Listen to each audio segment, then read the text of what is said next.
I want to be a breastmilk connoisseur. Is there like a training that we can? Yeah, of course. I think we can do like an e-learning. Growing up where I grew up, like a lot of kids in the inner city, if you don't have something to focus your time into, your time will be taken elsewhere. Maybe I could be misunderstood or the way I would communicate wasn't effective.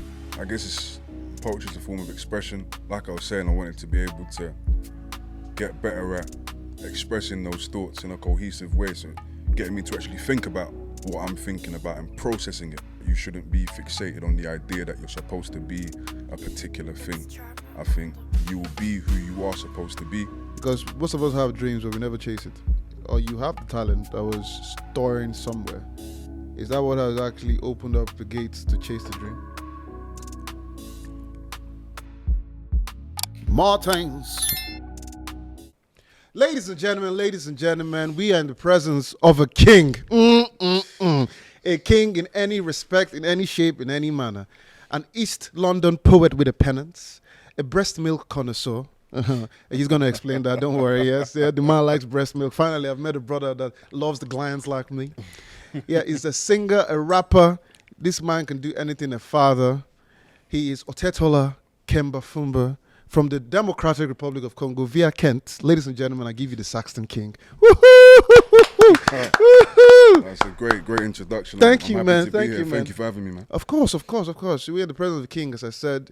Of course, once again, in another presence of another king or prince, production by BK Creative. Yeah, I'm here. Yes, MC Sabi Boy, of course. As I'm here. Yeah. More things.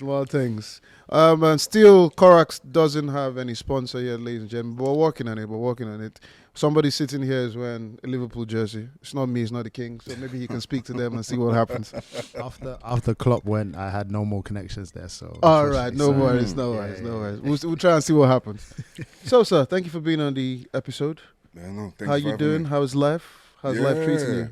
I can't complain. I'm happy to be alive. I think with that baseline, you're able to enjoy what you need to enjoy. I like it. I mean, the words of our good friend, I say good friend, but the words of Tyrese, we do the best in the 24 hours we're given. Yeah. So let's just use it. So we usually start the podcast in a very simple manner. And of course, Korak is footsteps and destination established by that single step. Yeah. You are a man with, what's the word? Multifacets, loads of talents, a poet, a singer, a rapper, and of course, other things in your arsenal. But what was that first step that led you to get into the destination that you want to get to in your private life? And of course, we'll talk about to you being an artist. Yeah. I'd say the first step was wanting to be able to communicate effectively. That's what led me to poetry.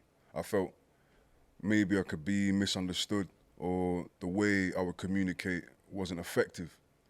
And I thought, if I'd be able to take what's inside my mind and put it down on paper, and even if I wasn't reading it or it wasn't in my voice, but someone was able to read that and be able to get an idea or an image of what it is that I was talking about, it would mean that I'm communicating effectively. What message did you have that you felt that was not communicating properly and you felt that you had to actually want to make people understand what was in your head? I feel it's about the interactions that you have with people. I guess it's a feeling, more so than it being something that can be pointed out from time to time. But the feeling was when I'd want something to happen or try to make something to happen or try to get an idea across, sometimes it would be met with confusion. It could be because the person might not actually understand the concept itself, or it might not have been exactly about me not being able to communicate effectively. But I thought, if I do want to be able to reach out to people just generally, in my personal life, I'd have to be able to find a way to be able to get the ideas that are in my head to be palatable or to be in a way that when they receive it, they know what I'm talking about because I've said it to them in a way that they can understand. How early on was this, though? So if you take us back to the beginning of the journey, how old were you at this point? How early was this in the life? I think this was probably about, that's probably maybe like 2021. 2021. So before 2021, would you say you had a lot of miscommunication in what you were trying to achieve as a person, as an artist? I suppose at that point there was no artistry. I'd say that I was like 20, 21 years old, just about finishing university. Went to the Czech Republic, was there for about 6 months working over there.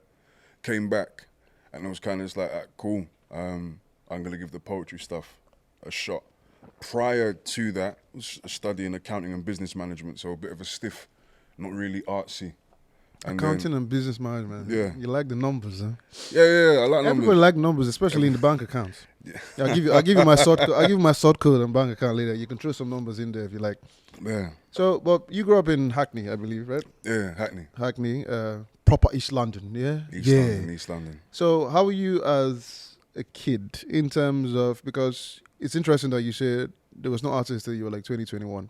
So before that, who were you? What were you doing? What were you running around doing? How was life? How was the family dynamic? Yeah, I say Hackney, in the late 80s, it was voted like the worst place to live in Britain. Oh. So, yeah, that was like a newspaper article that came out a long time ago. The school that I went to was built on top of a school that was shut down called Hackney Downs. That school had a lot of crazy shit happen. One of the things that kind of pushed things over the edge, I believe, a student raped a teacher. Not at my school, but at the school that was shut down. A student raped a teacher. Lord God have mercy. Do you know what I mean? So, and then that school got shut down. And then there was this millionaire philanthropist, Maurice Bourne, I believe his name was. And he just came together with a few educators and they decided to build an academy, first academy in Hackney. And that's where I ended up going.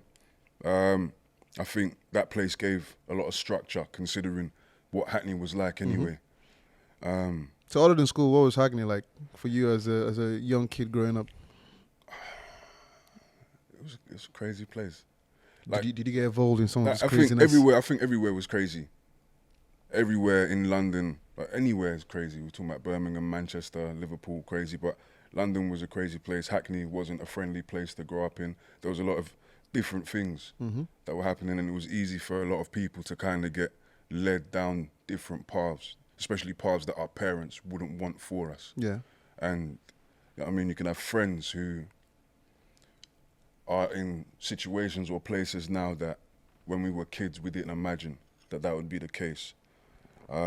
So yeah, examples I can give is, I think every single day after school, somebody was getting robbed or some guys from another area were coming to the school to try and look for somebody. It was just trivial things that would happen when you were young, but for some people it would escalate into things that were, do you know what I mean, irreversible. You have this, I think I came to one of your shows and somebody described your voice as the voice of God. You know, the deep, sexy, hello, yeah. And so have you always had this chill manner? Because you sound clearly spoken. So have you always had this chill manner? Because you seem like you're a big guy. Were you one of the dons of the streets? I was skinny and tall and very hyperactive. I think it's only age, time, and becoming a dad that's kind of directed that to kind of give me a way to kind of just settle in.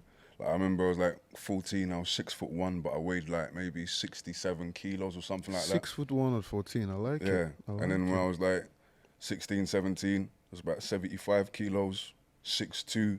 So I was pretty big, but I was just slim. I mean, and I don't think my voice was particularly deep either. I mean, I just loved playing basketball. So morning, basketball training at school, like 7:30. Break time, 10 o'clock, basketball training. Lunchtime, we'd play basketball. After school, playing basketball. That's something I constantly did. Well, what position do you play? Because I played centre. So, because, Blessing reckons himself as a great basketball player. Yeah, so maybe get a Korak for charity. Korak for charity, for sure. 1v1, the Saxon King. I'll happily play. The physicality aspect, I've got that. But if you're talking about actually getting the ball in the bucket,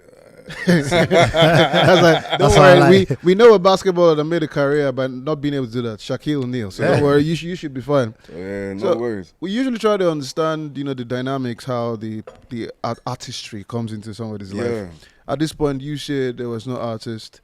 So in the development of who you are today, if you go back to that period before pre-artist, about the basketball player living in Hackney, what were your dreams, or did you have goals at that particular point? Yeah. So basketball kind of gave me this idea or this ambition that I could do sport, right? Like a lot of young men feel that, oh yeah, I can do sport or whatever, and then take that somewhere. But I soon quickly realized that wasn't gonna that wasn't gonna happen. But it wasn't a bad thing because I felt the investment of time that was given by our coach. Because when he started coaching us, or when we got to his basketball team, he was 75. He had been coaching at that point for over 30 years, 42 championships. Ooh. East London Royals, rest in peace, Humphrey Long. Philip Sidowu, the Olympian, was also one of his, was on one of his basketball teams at one point in time as well. So yeah, Humphrey Long was a decorated coach, recognised throughout the country for how well his teams performed. But it's the fact that he would take his time out in the week and on the weekends to invest in us. And growing up where I grew up, like a lot of kids in the inner city, if you don't have something to focus your time into, your time will be taken elsewhere. Yeah. And I feel that if it wasn't for his investment, I wouldn't have been able to see a different way of doing things. I probably would have been focused on what the rest of my peers were doing. And yeah, I feel that exposure made me open to other things. So when other opportunities arose, whether that was like creative stuff in school, I was open to that because it was like, cool, if I can do this thing and I enjoy it and it's something different, there's nothing stopping me from trying to do something else that's different. And I feel that was an amalgamation of just like going through different things that kind of led to being open to the idea of pursuing something artistic. I mean, it's interesting you talk about an open mind because a lot of people that come from certain societies, communities, they don't see, I'm never going to make it, or, you know, there's no example to how you can get beyond where you are, you know, the whole product of your environment situation. Yeah. But so Humphrey Long gave you that vision in terms of you can actually... In terms of sports, yeah. That, you can use your time constructively. You can use your time to do something productive. You don't have to do what other people are doing. You can choose to focus on something that's of interest to you. Mm-hmm. And for some people, they just get stuck on sport. But the actual tenet behind it is, this is something that you're interested in and you've put your energy into it and you've seen the fruit of doing that. You could equally do that with multiple other things. So other than sports, what did you do it with? Oh man. I remember when I was there was a school production where somebody dropped out. And I was just randomly approached. And I learnt the script in like 2 weeks. And I was in a school play. That was the only one that I did. But it was kind of just like, I can pick things up and then do it. I was chosen for gifted and talented for funnily enough, for art. But I can't draw or anything like that. But it was just kind of like, in terms of what I like visually, which I feel kind of has affected the way my music videos look because of the aesthetics. Yeah, you have a very storytelling, and you like to take your time kind of music kind of video. Of course, without voice. Woo-hoo. I'm going to take that voice for the weekend after this. But yeah, so you can tell one of the key things I'm trying to understand is, so, you know, people always talk about, oh, when I grew up, music was, my mom played music, my dad did this, oh, I knew I could do this. So you going through this, you know, what I'll call your different levels of growth and from sports, understanding different things. At this point, no thought process as to, I'm going to go into art, I'm going to be an artist, a rapper, a poet. No, not seriously. If we're talking about the influence of music, I'm Congolese. By blood, by the way I was raised in my household. My dad's a Congolese man. When I look in the mirror, I see his face. So I have no denying who I am. I want to imagine that it's a bit, you know, the whole general African. But what does raised as a Congolese mean? We're francophone.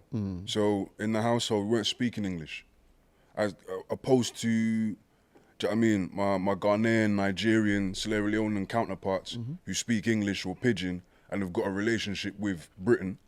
There is none when you're Congolese. Like, it's almost like when I imagine when my parents come here, even though there's a culture shock when someone from Nigeria or Ghana comes here, for someone who's Congolese, it's an alien world because there is no relationship whatsoever with the British. There is no idea of what British people do and what they don't do. You're just transplanted into a place where, okay, these lot are Europeans, but they're not the Europeans we're familiar with. Yeah. And then that's kind of the foundation of how I'm raised, because it's like, we're Congolese, we're in Europe, but we're not in France or Belgium where my cousins are. Yeah. Where there's familiarity with the culture there. So, do you know what I mean? We have stuff like fufu, pondu. Fufu's like kind of like a universal thing across Africa. So we all know that. we all know that. At some point, it has put us to bed nicely. Yeah. Yes, at some point, put us to bed Yeah, nicely. for sure. Even for breakfast sometimes. Oh, of course. Anything you can. I mean- as I always tell people, breakfast just means what you use to break the fast. Exactly. I'm not one of those, I have to have cereal. No. No. If there's Sometimes you have rice and meat for breakfast. Why not? Why not? If there's I mean- fufu in the morning, please blend it all. In fact, one of the things that happen is, man, you need to take us to a Congolese Restaurant. joint. There's one spot in Tottenham, Deluxe Manor. I like it. Yeah, I like it. Definitely go there. BK, you down? I'm always down for food. All right, I like it. I like it. Especially there. African So food. in terms of, so you know the identity when it comes to being raised in an African household, Nigerians, Zimbabwe, wherever, they always remind you that whole, you're Nigerian first or you're Ugandan first. So with the Congolese mindset is you're from Congo. Of course, that's something that my father drilled into my mind from early. That's the only way that I've seen myself. Like I said, they say that I look like my dad. And if anybody from here was to see my dad, even though he's got his British passport, they're not going to say that he looks like a Brit, that he looks like an African man. So if I look like him and they say he looks like an African man, when I look in the mirror, that's what I see. I know what I'm looking at. And because that's something that's been drilled into me from when I was young, I've never looked at it any other way. Of course, I'm British, I've got passport, I've got the accent, I was raised here, I like bangers and mash. Do you know what I mean? Like, there's loads of different things that being raised here, being born here, I've been exposed to. But it's like, when you step outside of your house, you're in Britain. When you're inside your home, it's Congolese. Like, from the clothes, from the food, from the smells, to the music that's being played, it's a completely different world. Parents aren't even speaking to you in English. What's the family dynamic? You an only kid? Nah, 3 brothers, 3 sisters. There's a lot of us. 3 brothers, sisters. Daddy is a Rolling Stone. Yeah, I like man. it. Yeah, man. You know, Africans, we don't do contraception. No. There's no need for it. No We're here need. to produce. No need. We're here to produce. So where are you in that dynamic? I got an older sister, older brother, and then it's me. Okay. And then it's my sister, then it's my brother, then it's my sister, then it's my brother. How was the growing up? Being the Congolese mindset seems like it's a strong mindset to have. Take on the world kind of situation. How was the mindset your parents gave you as opposed to the mindset you were getting from the likes of maybe Humphrey Long and everybody else? What were they telling you? What was the push in the household?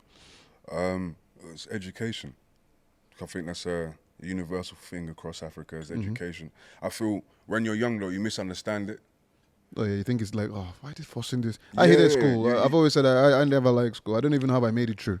But I never liked school. But the parents are always like education first. Yeah. Like, because it's for them, for most, they've come to provide a platform, a better life for you. So they don't want you to struggle. They want you to be self-sufficient. So when you're talking to them about ideas or careers that don't include self-sufficiency, it's like you're fucking around. Yeah. If you can make yourself self-sufficient, but then you present, oh, I do this as well, then like, especially with my artistry, because of what I do for work or whatever, and then the stuff that I do in terms of what I like to do creatively, my family, especially my parents, they're quite like, yeah, it's cool. We love what you're doing because they can see that I'm self-sufficient.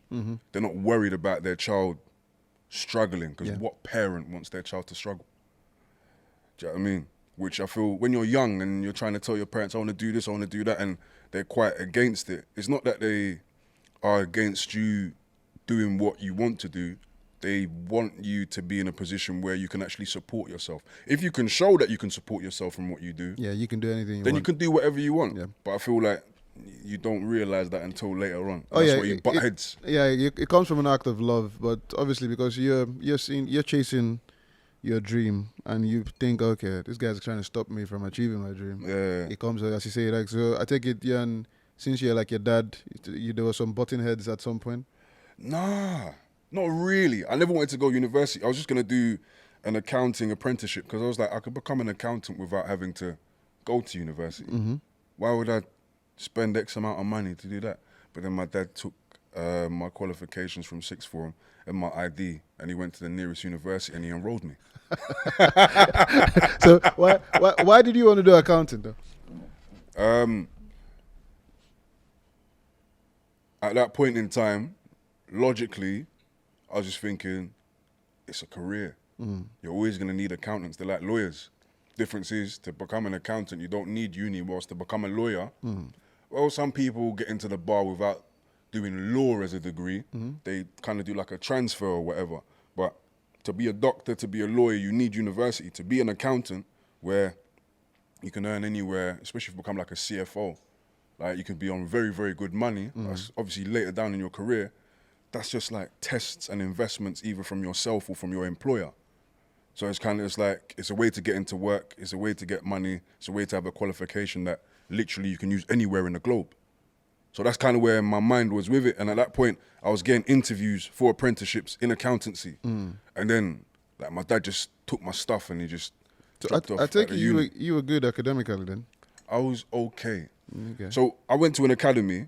I got the equivalent of like 8 A's, which you could say, oh, for GCSE, that's great. But I was surrounded by people getting A stars and going to Oxford and Cambridge. So that's not me looking down on myself, but that's me being realistic of the environment I'm a part of. Because some people enjoy the idea of being a big fish in a small pond, or they like the idea of having a certain image of themselves, but their image, they never really take a step back and try to see how it's aligned with what else is going on in the world. Do you know what I mean? Makes So sense. I was okay. Academically, I was okay. I think if it wasn't for me playing basketball constantly, because of the way my mind jumps from place to place, I wouldn't have had that emotional or mental regulation to be able to go through school the way that I did. So what uni did he enroll you in? He enrolled me to London Met. the guy, he just look left, look right. He just looked around, yeah. boom, dropped me in there. So when he came home, what did he say? Just like, you're in uni now. He said, yeah, you're starting on Monday. What was your reaction? I was like, but I've got interviews like in the coming week. What do you mean I'm starting on Monday? He was like, no. You have to go. I was like, but it's a done decision. It's been decided, so that was it. Okay, so I mean, you talk about your dad, and obviously you look up to him very much. How's mommy? It's this situation where I always describe that my parents used to do is like pretty much tag team. So you know when you go meet your dad, oh, can I go somewhere? No. And you go meet your mom. Your mom goes, what did your dad say? And you're like, oh, this is not working, man. I can't even manipulate one of you. It was a similar thing in the sense that if one of them said no, they'd have a united front. You know what I mean? So that's how that could work in that regard. If my mum said no, my dad's not gonna say yes. Do you know what I mean? If my dad had said something, my mum's not gonna say no. So it's kind of like you mentioned, there is no manipulation. Stack team. Yeah, there's no manipulation. So Monday comes, you go to London Met. At this point, did you had the feeling of you not being able to communicate? Did it start coming out at that point? I guess at that stage it was kind of like I already come to an understanding that I would need to improve on that area, especially when you're having to like write. You're doing a lot of writing. I can't even remember what that stuff is called. That's how long ago. That's fried. But yeah, yeah, that's how long ago it was. When you're writing like your coursework or your end of year stuff, you need to be able to communicate your ideas effectively. You can't just scribble. Pointless or like loads of information. You see some people just copy and paste, dropping stuff in. You can't do that. You're not going to pass, and you're not showing your thought process. You're not even exploring the ideas that you've come to learn, which is part of the whole thing that they want to be able to see that you're able to do. So yeah, at that point it was kind of like, cool, I need to improve on how I'm communicating. And I feel that's when the involvement with like the poetry stuff kind of really got involved then. There's this group called 6 Weeks Some people that I met whilst I was at uni who didn't actually go to my uni, they went to Queen Mary's. One of the guys, Charles, he set up 6 Weeks, which is like a creative group. It was filled with like poets and singers and rappers and photographers. It was just like a creative hub, and they're doing really well now as well. It was just like being involved in things like that. But I was like second year, third year. That's, I feel at the same time, also helped to improve the way that I was communicating or I was writing my stuff up or even doing presentations, because when you have to come up with an idea and then you present it in front of people as a poet, it's pretty much the same when they're like, okay, you need to go do a presentation about something and then come present it to the rest of your class. So it's pretty much practice. Do you remember the first poem you wrote?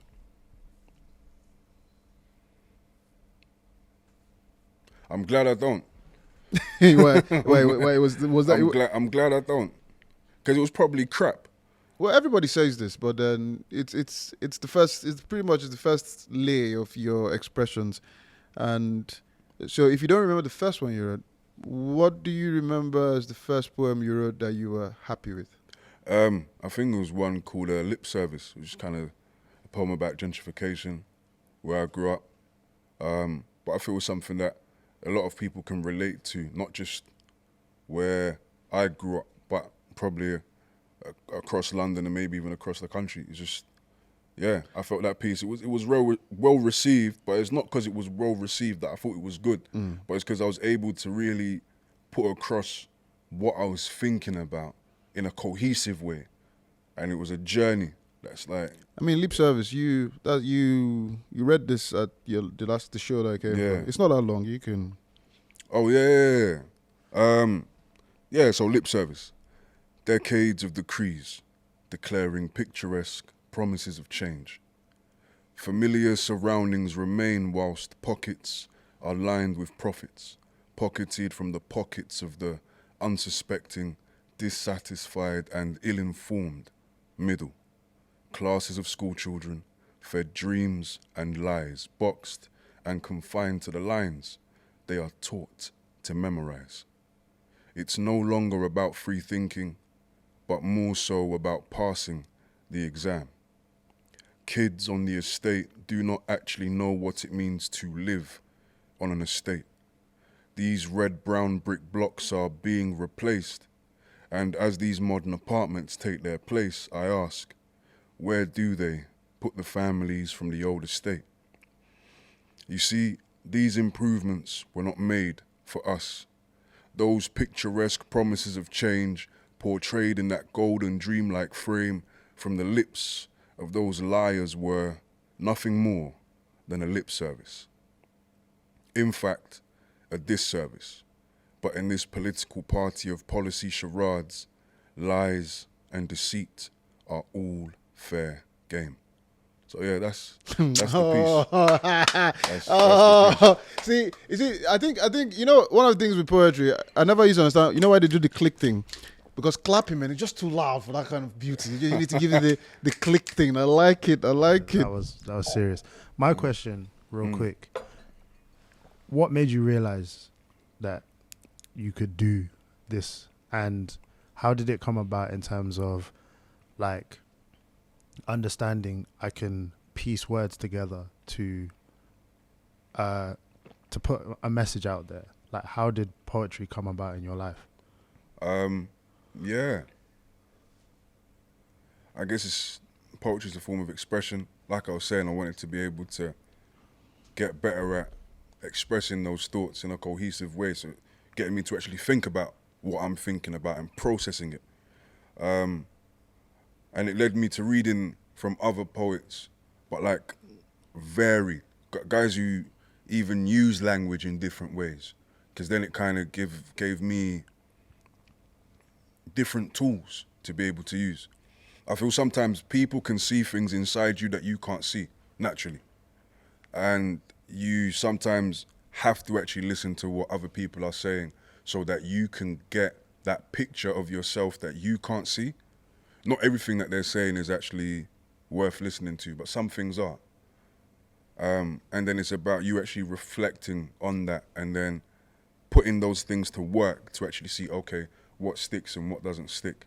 And I think it was just a thing that progressed with time.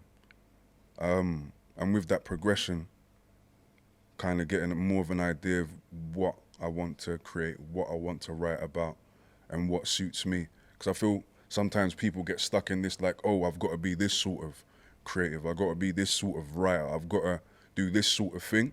And I feel it's good to practice stuff, it's good to try things out, but you kind of just got to hone things in and kind of just find out what really works for you. And that takes time, and that takes you practicing stuff, but you shouldn't be fixated on the idea that you're supposed to be a particular thing. I think you will be who you are supposed to be, or who you are supposed to, and then that will just come through. Hopefully that answered your question. There weren't too much waffling there. Do you know what I mean? I mean, all I'm thinking about is you hear that voice. The man can speak French. Lord have mercy. I can make noises that sound like French. I wouldn't say that I speak French. I mean, well, still, noises that sound like French. Some people's noise is better than some people's actual talking. True. So you never know. So now the interesting thing is, so you're understanding and developing yourself as a poet. Yeah. How did that come across in actually adding music to it? Yeah. Oh, I'll be honest. There were certain times where I would write to music. I would write a poem to music, and it would fit really well. And then there's that initial stage where people are like, oh yeah, maybe you should try it, do it this way, like make it like rap or whatever. And there were so many times where it was absolutely dog shit awful. I'm allowed to swear, right? Oh yeah, feel free. Yeah. Express yourself. It was awful. But I feel that was part of the growth. Yeah, part of it. The thing, one of the things you mentioned is, people see things in you that you might not see. Yeah. And sometimes not everything they're saying makes sense. So who were the voices around you at the time? I mean, you mentioned being part of, engaging with the guys from 6 Weeks. Yeah, Charles, like working alongside with him early on. Yeah. So, but at that point, because this is something that comes new to you at 2021, some people usually have like some sort of early or I knew or I just like words. In the words of create. If you're using the basic creative situation, you kind of started a bit late, right? Yeah. So, who were the voices around you at the time that was encouraging you apart from your own? And then, what actually gave you that validation to go from poetry and then start mixing with music and then going into rap?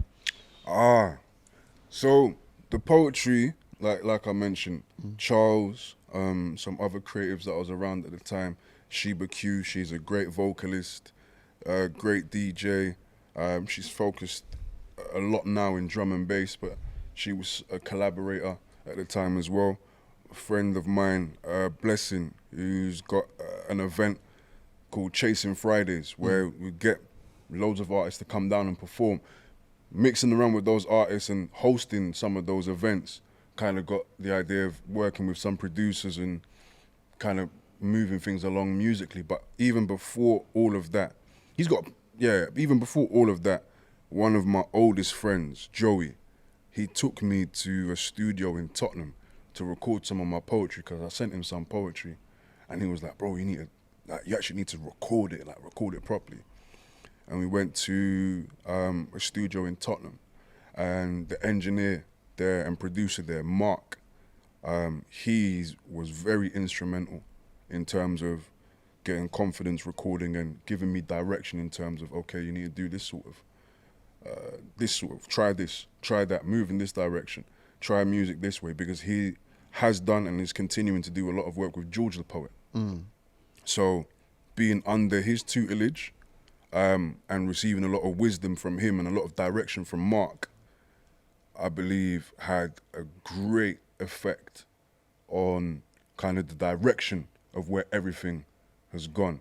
So yeah, Joey, one of my oldest friends, if he didn't, make the suggestion to go to the studio, I probably don't think the journey would have been what it is. And if he didn't introduce me to Mark, I don't think the journey would have been where it is further. And Joey happened to be at the show at Cafe Coco, and it was kind of like a milestone moment there where it was just like, oh wow, if it wasn't for that, the inception of that idea, then this wouldn't be where it is. So that introduction I mean, big shout out to Joey.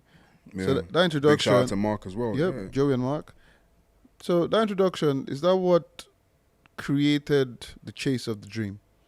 Because most of us have dreams, but we never chase it.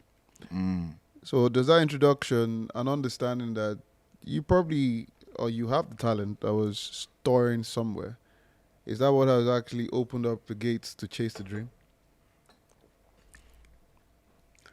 You know, initially, that sort of idea of trying to chase it was, I guess that was the inception of it, but the whole perception of it now isn't trying to chase something, but trying to create moments that matter with people that I value and whose work that I respect. And it's like the connection that we made, the conversation that we had, looking at what you do and the quality that you produce, and then the individual that you are, for me, it was like, this makes sense. Do you know what I mean? I like what you guys do here, the quality of what you do. So to be able to collaborate in that way, for me, I feel is doing things that make sense and is right and is aligned with who it is that I say I am. So I feel like the shows, the collaborating with other producers, collaborating with other artists, it's not about chasing the dream, but it's about actually doing what, I'm aligned with, what I'm happy with doing, and just that is what makes me the artist. It's not trying to chase that status, but doing the actual stuff. We're chasing the dream. So one of the things I heard from somebody is that there's this conception or misconception, however you want to put it, is most of us are, the pursuit of happiness, right? Yeah. But when you're talking about your journey, it's actually the happiness of the pursuit. So because you're happy to chase or you're happy to move in directions that can create and, collaborate with great minds and create platforms. So if most people understand that there is happiness in the pursuit, and whatever the destination may be in terms of success or where you're happy with the creativity along the line and the journey and the inspiration, motivation you leave for people, that's actually the happiness of the pursuit. So to me, what you're describing is kind of that kind of situation where you're collaborating. And first of all, Blessing, did you hear that he says we're doing good work? Just in case you missed that. Yeah, you did. Cool. So now we'll step away. Let's step away from you as an artist, first of all. You as a man. And what were you seem like things have gone basketball, survival in terms of Hackney, tough dad, tough mom, all that good stuff. Your communication becoming clearer when you started writing. What were you doing when you were not focused on creativity? I think, if I weren't focused on creativity, if I'm being honest, pretty much like a lot of guys my age at that time just chasing nonsense. The dreams, chasing the dreams. Just chasing nonsense. Not even dreams. Like, I feel, culturally anyway, whether this is like a global thing or specific in the Western culture, but I think it's something that could be found across cultures, is like, as a young man, if you're not focused on your purpose or your pursuit, you'll get lost chasing trivial things. These things happen. Some men never get older than chasing trivial things. Some people still chase. Still chase trivial things, yeah. But you're chasing stuff. I mean, you're a dad. Yeah. I can. You have a very good storytelling voice at night. Yeah, come to sleep. He said, that's my interpretation of it. I don't like reading Peppa Pig books. I don't like reading Peppa Pig books. When I have kids, I'm gonna read them stories like Viking stories and Valhalla and things. I'm Dragon Slayer. That's what I'm gonna do. Yeah. Go to bed with that thought, child, and wake up in the morning. So you, in terms of going back to your creativity and the kind of guy that you are, I mean, we were talking off air, and I was saying, a lot of people mistake what you do for who you are. Yeah. Sometimes what you do is not who you are. But then, with the way the kind of person that you are and the collaborations that you do, so your latest single, Go Home, Yeah. It's out. Congratulations on the BBC introducing. Thank you. I like the picture, the way you're posing and stuff. I like see, Man. you know when you claim people like. I mean, I've not known him for too long, but I'm like, my guy, see my guy, this guy. Like, do you know him? My guy. I'm telling you, he's my guy. You know, they're claiming, but it was good, and your collaborations are always good. I mean, you had Mind Games with Aneesamarie. Yes. Yeah. Shout out Aneesamarie, man. You need to be on this podcast soon, girl. Yeah, man. Aneesamarie. So, and your Shout out song is like, Aneesamarie. as I said, storytelling, creativity. How do these collaborations come out? How do you actually get to it? And then, what's the creative process with, especially with the thoroughness of your videos? Yeah. If we start off with the videos, it's about having an idea for the concept, how I see the track being. I think for that particular project that's come out, Trinity, the first 2 tracks, C'est pour moi and Mind Games. With C'est pour moi, I'd seen the work of Henry Croston, the director, and I liked how he shot things. I liked the aesthetic, because I was looking for a film noir type of vibe. 1950s, 1960s Hollywood, black and white. I kind of gave a lot of looks, aesthetics to go with it. I did a treatment, sent that treatment to him, sent the treatment across to the creative director, Bella. She's amazing. I think her work is going to shock a lot of people. But yeah, her involvement with Henry really kind of brought things to life. And it was a similar situation where Bella was cool, had the opportunity to sit down and speak with her, get an understanding of her work, see her work, get an understanding of her, and felt like, do you know what, I like what you do. I feel we're cool, so it will make working together easy. And similar with Henry, I had the conversation with him, got an understanding of who he was through that conversation, how he likes to work, made an introduction between them, and then it was a case of, cool, you like this concept, you actually like what we've got going on, and the feeling's mutual across the board. Let's make something creative. And at that point, the storyboarding and fleshing everything else out, and then everybody else's involvement, Echelon casting, model casting, David Lionel for selecting the location, just like everybody that was involved in that process. And Lauren Smith photography, she came down all the way from Kent. Everybody's involvement, it was a cohesive thing where everybody knew what they needed to do. They had an idea and an understanding of what the vision was. And that's why I feel things flowed really well. And then similarly with Mind Games, Alex, he filmed my show with So Far Sounds. Speaking with him, clicked, cool, seen his work, loved his work. Similar thing, I made a treatment. We got an understanding of how we wanted to work, what needed to be done. And then everybody who really helped in the process, Anissa, Echelon casting, model casting again. Harry East from Newcomer Wines, good friend. He's a solid guy. His involvement. I feel having good people involved, the same way you've got this great guy on this other side of the camera involved. He's all right. He's all right. He's all right. But yeah, having good people involved and you having an understanding with those people, and everyone knows what part they need to play and that they're valuable. And you know what the goal is. You can work towards it and make it happen. The third one, 2 brothers from Beijing. They flew in to shoot it for Go Home. They flew in from Beijing to shoot that video. I mean, if you look at Go Home, it's out, everybody. Watch it on YouTube. It's an amazing, amazing song with, what's her name? Amunaso. Yes, I couldn't pronounce that. She's based in Belgium. She's Congolese as well. Nice. There's this, I like I don't know if you shout out to a lady called Melo Honey. I don't know if you have heard of her. She's Belgium, Congolese descent. She does a lot of Melo Honey, her friends. See, I'm plugging you, girl. You better Plugging. And so I like the whole community focus thing. So if you ever, maybe you should look at her work. She does some good stuff.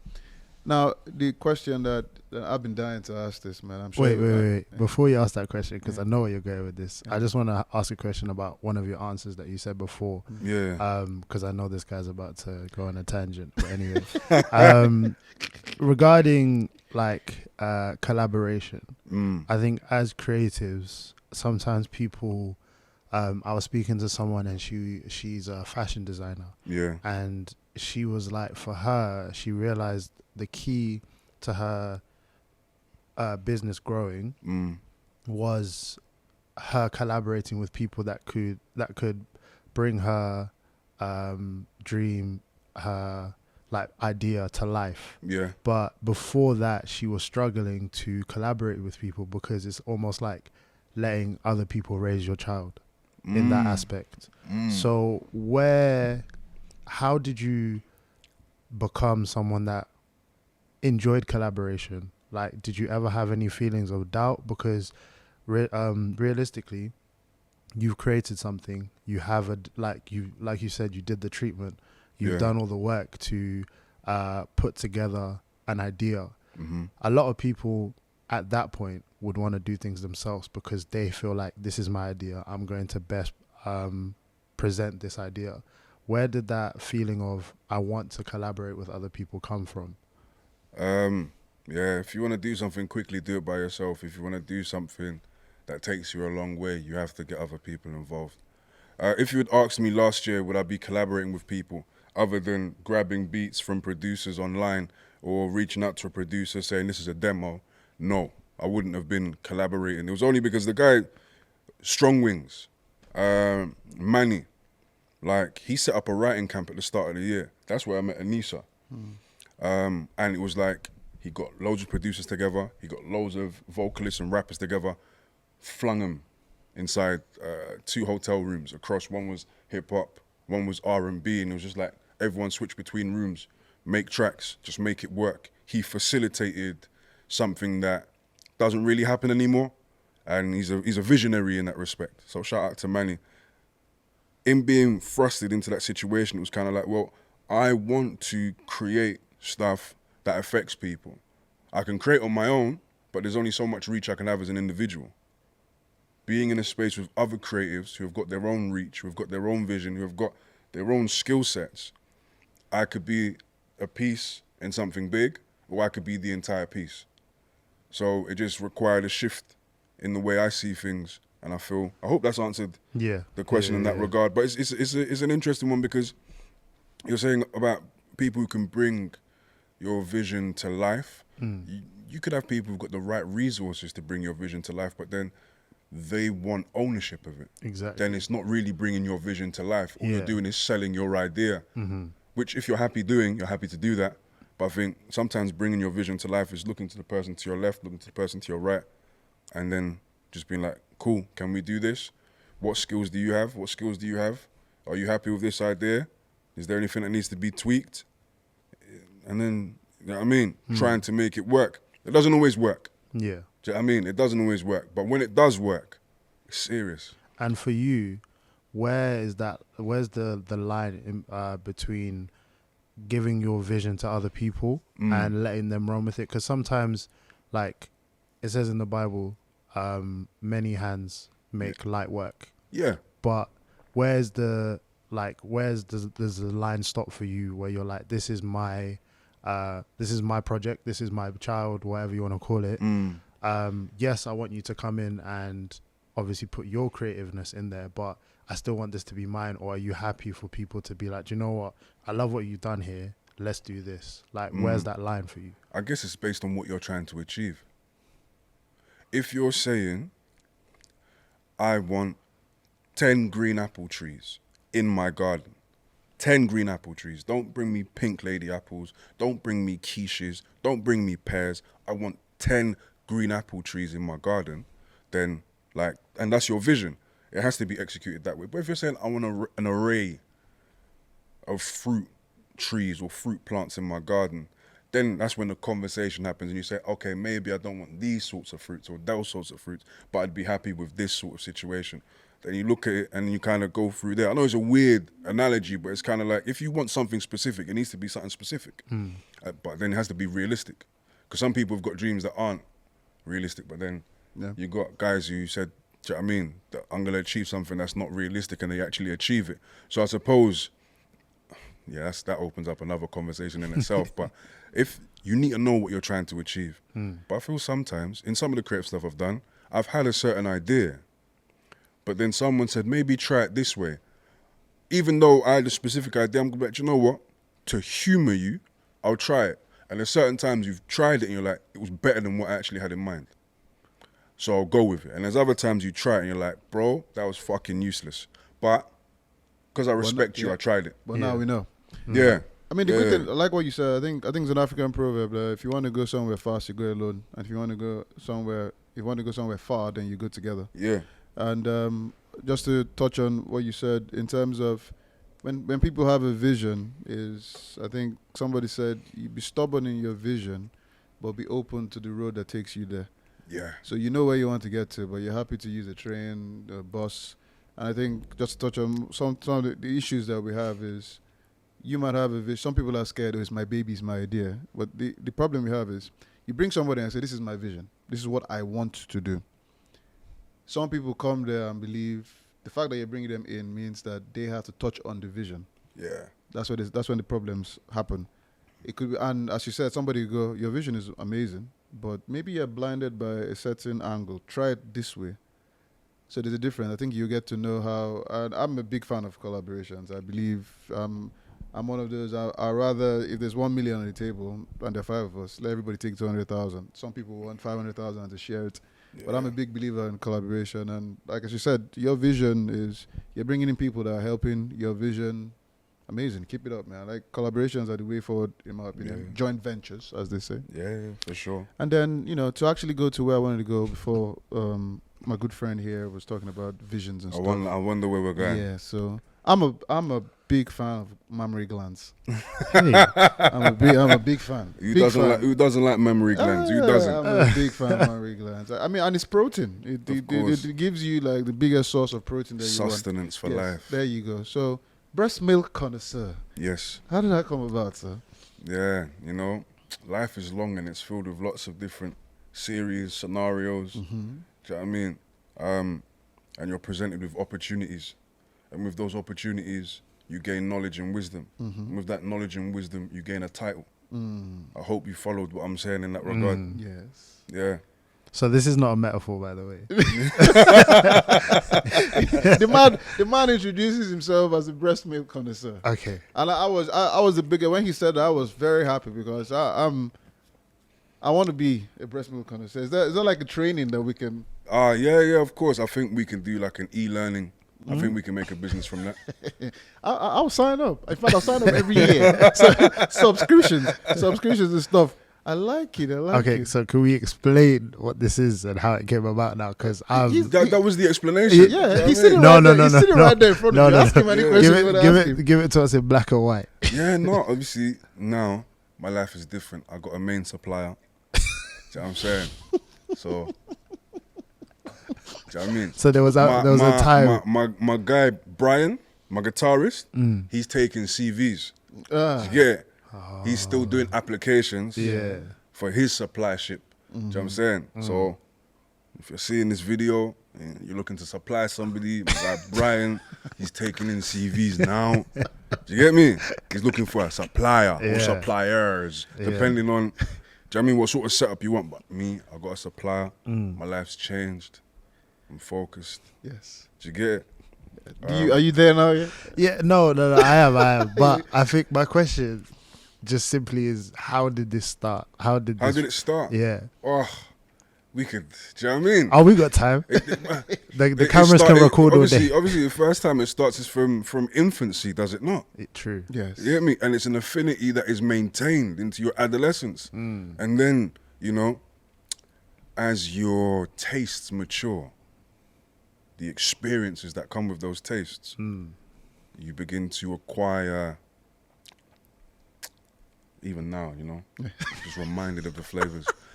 You begin to acquire a certain attitude towards it, Yeah. a confidence, you know. I live in it. Do you know what I'm saying? Yeah. So that's where I am. I wear that badge with honor. No, It's a I title see, that I was see. bestowed upon me. I never asked for it. Yes. Okay. Sometimes you're not blessed, you're blessed. Just gonna So then my next question is, because Jay's just excited, so he's not going to ask you any questions. He's just excited. So what is the benefits? The benefits of breast milk. Yeah. There's a multitude. List you know, them, please. Okay. protein. Protein. Yeah. First. Absolute first. Mhm. Other aspect of breast milk is bonding. Okay. It depends on actually how you like yours served. You can squeeze into your coffee if you prefer. Do you get what I mean? Or, you know what I mean? You put some cereal in your mouth. Do you see that visual? Okay, yeah. Every person does it differently. I mean, like everybody eats their food different. Some people eat with their hands. Yeah. You know what I mean? But as we said, benefits, because I went off on a tangent. Yeah. Benefits, the protein, the bonding. When you say bonding, you mean the bonding with your supplier? Yeah, of or course. the bonding with the... It's the bonding with the supplier. Mm. Because you create something between you two. Yeah. Do you know what I mean? This is where I get it. It's you. Yeah. And then the reciprocation is I provide it for you. Not that I would understand the provision because I don't provide. I consume. Okay. Thank you very much. No, I'm not finished. No, I'm not finished. I've got one more. You're gonna keep He's this curious. guy here. I think you're more excited than me. No. No. Have you seen the way this guy's been smiling? Yeah, one more question. My question One more is, when you were in this time where you were looking for suppliers. Oh no, we don't refer to the past. We leave the past. Okay, where it that's is. fine. I'll ask off camera. So with your man, I'm gonna probably when this comes, I'm gonna watch this part like 10 times. Oh, man. yeah. What this particular yeah, part? this 10 times. Yeah. If we go back to one of the things that people like to do, especially in the world of music, you know, we talk about genres and what is your genre? I know people don't like to be put in a box in terms of, oh, I'm this, I'm that, but because you pretty much do everything. You rap, you sing, you're a poet. What is your genre? I didn't even think that I sung, you know. I feel like I'm just talking. But it depends. If I'm working with a guitarist, then it sounds like we're doing some acoustic folk sort of music. But because it's poetry, I feel poetry kind of fits into that sort of vibe anyway. Because when you listen to blues, the way that they sing, it's quite poetic, the lines that follow on from one another. Some of my tracks over lo-fi hip-hop beats, it sounds like hip-hop, even though for me it's like written poetry. I would say spoken word, because spoken word can be, do you know what I mean, cut and pasted on different genres. So I'd say it's almost like spoken word. In terms of collaboration, and since you're a big fan of it and joint ventures, in the great big world of music, who are the people you're looking forward to like collaborate with? Yeah, it's people whose music I enjoy, but also who there's that click in terms of like-mindedness. Because you could love someone's music, you could love someone's artistry, but when you actually engage with them on a human level, you're like, it's almost like you're repelled by them. Yeah. And I feel that could potentially affect the art that you create. Is there a project important or big enough where you can put aside the vibe in terms of you and somebody not particularly gelling, but you gel as artists? Oh, what, as in like business? Yeah. Of course, business can always be done. But then what you're doing is that art for the sake of art? Is it really art? Or are you being like, look, you've got this skill set. Oh, yeah, I suppose it's a question of you have this skill set, I have this skill set. Let's put aside our differences. Let's create something. From that, could you then foster a relationship? Potentially. But it's not the same as when you actually click with someone and then you create something. Because then you're able to kind of just work with each other again and again and again. You have, in your collaboration so far, I mean, brilliant artists. But if you give me 5 UK artists that you like to do a project with, very I'd like popular, to do not so popular, but 5 UK artists. that I'd like to do a project with. The UK's got an abundance of talent. To kind of like whittle it down to 5 is really... Any 5, doesn't have to Any be like a top 5. 5, any 5. Anyone that comes to your head at first. It would mainly be a lot of producers and vocalists.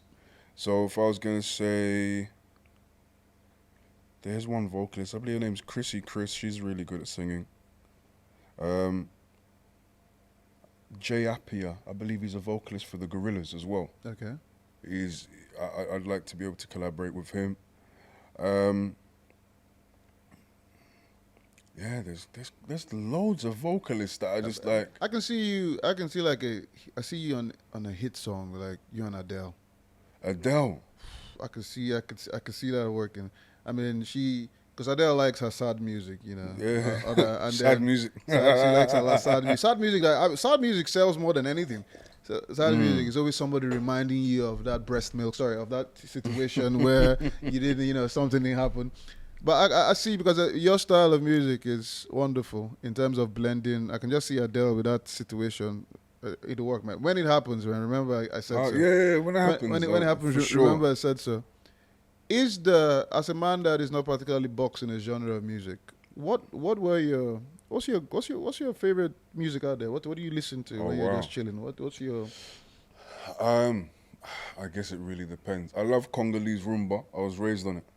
Yeah, I saw your dance moves, man. You can tell. This guy has one or two things that you can tell. I mean, I love Congolese rumba. I was raised on that. Whether that's the music from the 70s or the music that's coming out now.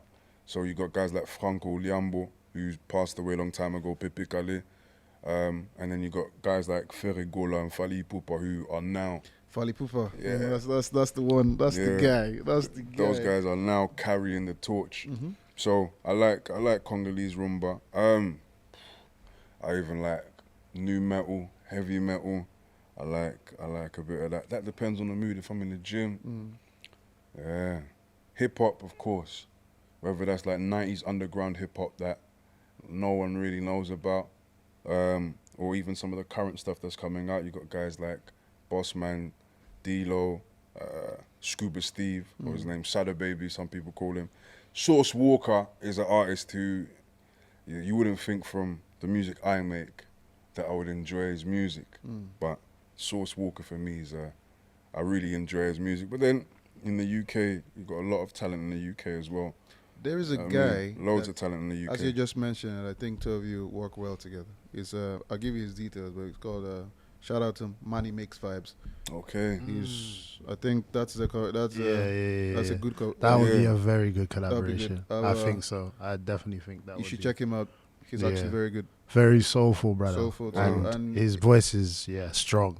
Very because strong. You guys, your description in terms of the kind of music you like, he's into wide array of music. I think you guys are. That it well. We said it here. That's a Korak exclusive, but that could be a hit. That'll be the number 2 song after you and Adele. Manny is cold. I saw. Shout out to Manny, man. I saw him at the station the other day. Nice. He's a good guy. I think you guys would do well. One of the things is a lot of people associate, the hustle and the bustle with, the creme de la creme. Okay, people just see the success stories, right? Yeah. What has been one of your biggest difficulties in trying to achieve your art? You have to be able to have the resources to put things in place. You also have to have the right people around you to be able to make certain things happen. I guess, the resources and the right people. As of late, those two things haven't actually been much of an issue. Yeah. So that's why the quality, the consistency, the output has been good at this point in time. But I think the second one, the right people around you, is the most key part. Because if you don't have the right people around you, like you mentioned about being able to bring the vision to life, you're not going to be able to go as far as you can go. You can get things done quickly, but you won't be able to go as far. So an example being, even when it comes to like voiceover stuff, I'd record loads of voiceover stuff by myself, or like Mark would do like me like a solid favor and be able to like come to the studio, let's work, let's record some stuff, and then to send it out to the right places. Sometimes you need to know the right people who can put you or put your name in the room, because you can send out loads of emails and get tons of rejection. And it might not be because your work isn't great. It could be because it's just not been put forward by the right person.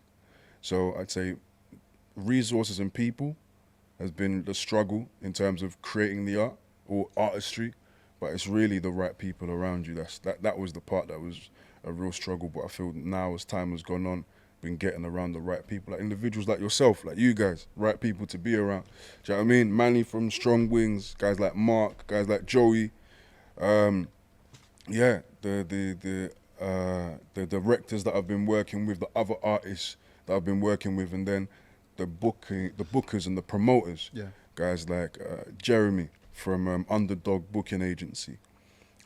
He's been awesome. He's the one that he saw my work, was like, Cafe Coco, let's go.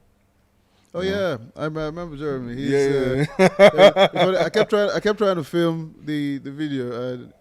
Jeremy is like, he's excited, so he's coming in front of. I didn't even know that, you know, it's his stuff, and I'm like, sorry, bro, could you not stand in front of him? And he just looked at me like, it's all right, cool. And then he goes on the mic, oh, thanks, guys. So we're like, ooh, okay. This guy would have kicked me out of here. No, he's a cool guy and genuine like vibe. Do you know what I mean? After the show, a couple of days after, we had the recording session. We've got like 4 or 5 demos with him, and he introduced me to another producer. So it's kind of just like, you get around the right people, the resources don't really matter anymore, because now it's just about coming together and making it happen. Well, may you continue to be blessed with the right people, sir. And we are blessed to have you here as a guest today. We could sit here forever. We had a breast milk education, we had music education, and of course, you know, music and your love. I mean, the last question, my last question I'll end with is your family dynamic. As you say, you now have you have a queen. Yeah. You have a queen. Yeah. First of all, the Saxon king, where does that come from? Oh, yeah. I'm even trying to remember where the name. It's been a while. I feel the name just kind of suits what I'm about, really. I feel like it's a strong name, to be fair. Mm-hmm. And there's a rock band called Saxon from the UK, and because I like rock music, it's not. I wouldn't say it's an ode to them, but it's like an ode to them in some sort of way. I've had shows where people have turned up expecting the rock band, and then they see me, and they're like, one guy literally when I performed at the Barbican, he came up to me and was like, you know, I was expecting to see loads of like angry white guys ready for some rock, and then, do you know what I mean? I came here, but I like you and I like your stuff. I was just like, thanks. My recent show at Planet Wax, the guy came from Finland because he thought it was the rock group, and he was like, no, don't worry, it's cool, man, yeah, and he's filming me doing the poetry and stuff. I was like, yeah, man, it's cool.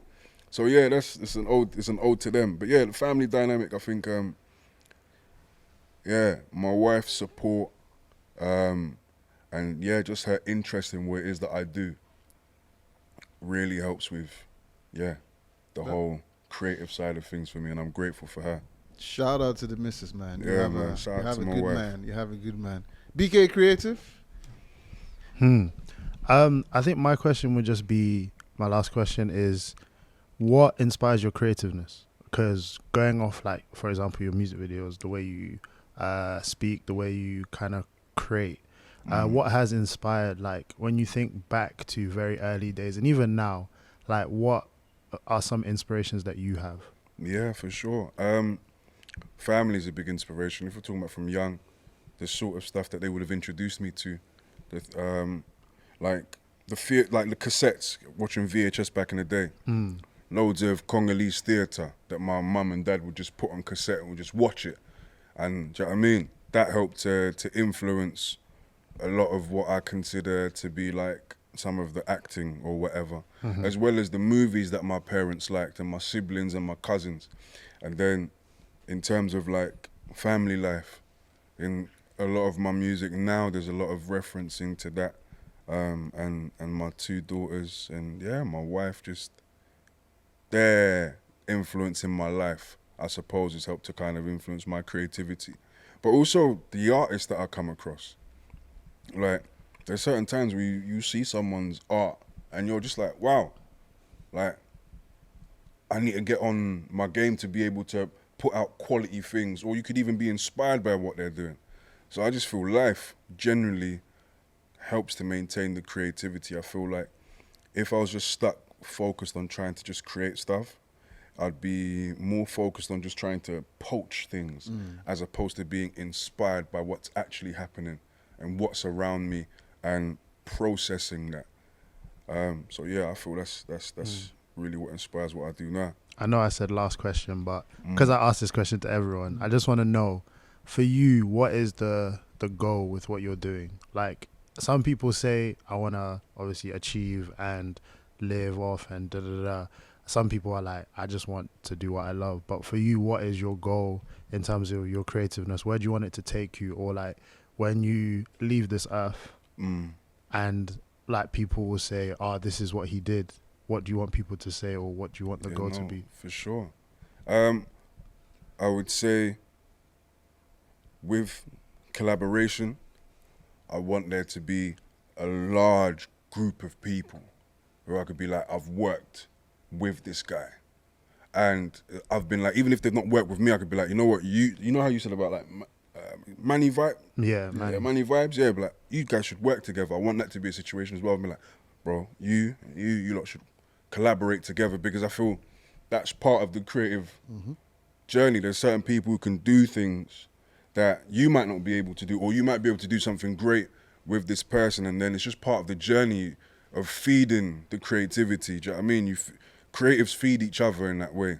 That might be interpreted very weird, but I believe, do you know what I mean, creatives do feed each other. Yeah. Do you know what I'm saying? So yeah, that aspect of it, that form of collaboration, that's part of what I want to leave behind.